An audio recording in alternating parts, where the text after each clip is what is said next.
Hello friends good evening नोंथांमोनखौ आंनि मोनसे दिनैनि गोदान भिडिअ बरायहरना लानो जालायबाय दिनै दा गोबाङानो कमेन्ट खालामदों जे माने मा थालिर गायदों आरो थालिरा माबायदि जाखो आरो थालिरनि क्राइटेरियाफोरा माबायदि आरो थालिर बेदरखौ बहा मोननाय बेफोरखौ माने अनेक मानसिफोरा कमेन्ट सोंहरदों दा कमेन्टनि सोंहरनायनि थाखाय आं नोंथांमोननि गेजेराव एसे फंनैसो फोरमायनो सानदों आरोना बे थालिरा जाबाय मालभग आरो मालभग थालिरखौ गायदों आरो बे थालिरखौ मोननो थाखाय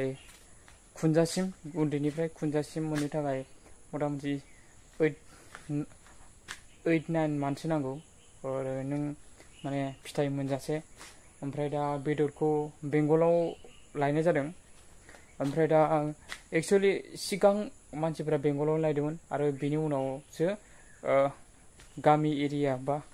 ओनसोलाव गायनानै दा लकेलनि बेदरखौ लाबोनानै गायदों दाथ' लकेलनि बेदरखौबो गायजायो दा लकेलाव मोनलाबायबाय आमदानि जाबाय बेंगलनिफ्राय गिबि लायदोंमोन ओमफ्राय बेदरनि दामा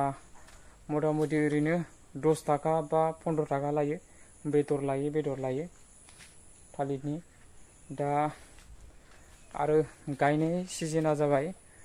नभेम्बर टु डिसेम्बर ओमफ्राय जानुवारि बिसोर मास मोनथामनि गेजेराव गायथारनांगौ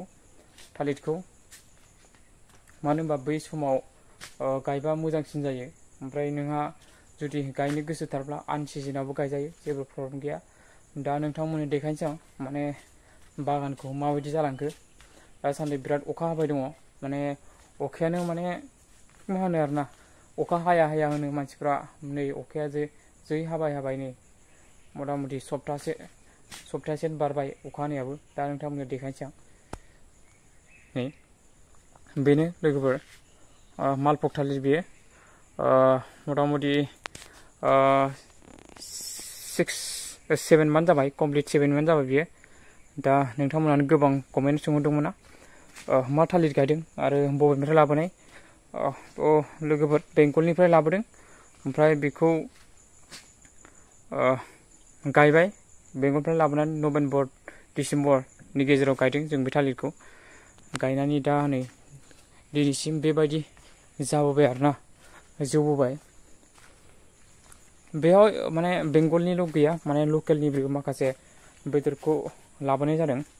दा बेखौ मिक्स खालामनानै गायनाय जाबाय दा बिराद मोजां जादों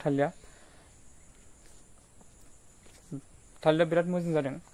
मानो होनबा माने माखासे जत्नबो लानांगौ नालाय माखासे मोजां बै बिफांफोरखौबो नायनांगौ मा जादों मा जायाखै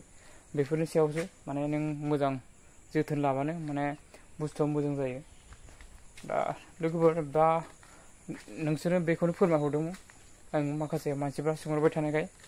दा भिडिअखौ बारा गोलाव खालामला बेखिनियानोसै गुबुन मोनसे फैगौ भिडिअआव लोगो मोनगोन माने दा बावैनो नोंथांमोननि गेजेराव मोनसे लेटेस्ट आपडेट लाना फैगोन आं दा माने सोंहरबाय थानायखाय खोन्थाबाय आङो दा भिडिअआ बेखिनियानो बाय बाय।